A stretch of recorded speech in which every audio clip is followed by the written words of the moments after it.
তো গিয়েছিলাম গুলশানের লেকশোর হাইটস হোটেলে। আমাদের 2 দিনের একটা ওয়ার্কশপ ছিল গবেষণা গ্লোবাল কনফারেন্স 5, সেখানে জয়েন করতে।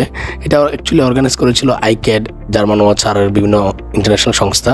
আর এই 2 দিনের ওয়ার্কশপে আমরা বিভিন্ন অর্গানাইজেশন থেকে যুক্ত হয়েছিলাম, যেমন আমি ক্লাইমেট ফ্রন্টিয়ার থেকে গিয়েছিলাম এবং ব্রাইটার্স বাংলাদেশ, আর অনেকগুলো ক্লাইমেট রিলেটেড যে অর্গানাইজেশনগুলো আছে তারা এখানে ইউথ রিপ্রেজেন্টেটিভ হিসেবে তারা এখানে জয়েন করেছিল।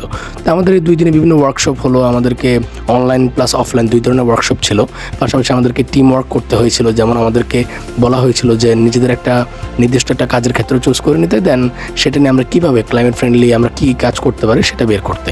তো আমাদের টিমে আমাদের টপিক ছিল সিলেট। আমরা সেটা নিয়ে কাজ করলাম যে আমরা তো জানি যে সিলেট কতটা ভালনারেবল একটা জায়গা যেখানে কন্টিনিউয়াসলি বন্যা হতে থাকে। সো আমরা এটা নিয়ে আলোচনা করলাম কীভাবে কী করা যায়। আমাদের প্রথম দিন এইভাবেই কাটলো, আর পুরো সময়টাতে আমি নতুন নতুন মানুষের সাথে পরিচিত হলাম। এক একজন কিন্তু এক এক ব্যাকগ্রাউন্ড থেকে এসেছে, আমি কিন্তু কাউকে চিনি না, এক একজন এক এক অর্গানাইজেশন থেকে এসেছে। সো তাদের সাথে একটা ভালো বন্ডিং হলো। পাশাপাশি আমরা খাবার খেতে খেতে আমরা আড্ডা দিলাম, আমরা গল্প করলাম নিজেদের লাইফ নিয়ে, ফিউচার নিয়ে। আমাদের যদি সেকেন্ড দিনের কথা বলি, আমাদের সেকেন্ড দিনেও হচ্ছে ইন্টারেস্টিং অনেকগুলো পার্ট ছিল। যেমন আমাদেরকে বলা হয়েছিল যে আমরা এই যে কী শিখলাম এই 2 দিনে এটা নিয়ে আমাদেরকে বলতে, পাশাপাশি আমাদেরকে একটা প্ল্যান প্রপোজ করতে বলা হয়েছিল। তো আমরা সেটাও করলাম।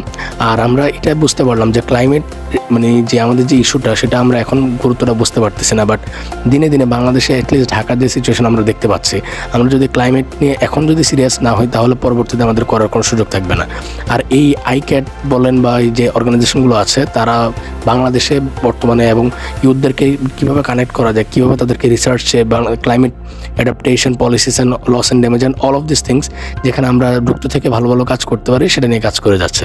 সো এমন আরও কাজ আইক্যাট করবে সে তারই প্রত্যাশা রাখে, এবং নেক্সট ভিডিওতে আপনাদের সাথে আবার দেখা হচ্ছে পরবর্তী কোনো টপিকে। তার পর্যন্ত সবাই ভালো থাকবেন। আসসালামু আলাইকুম।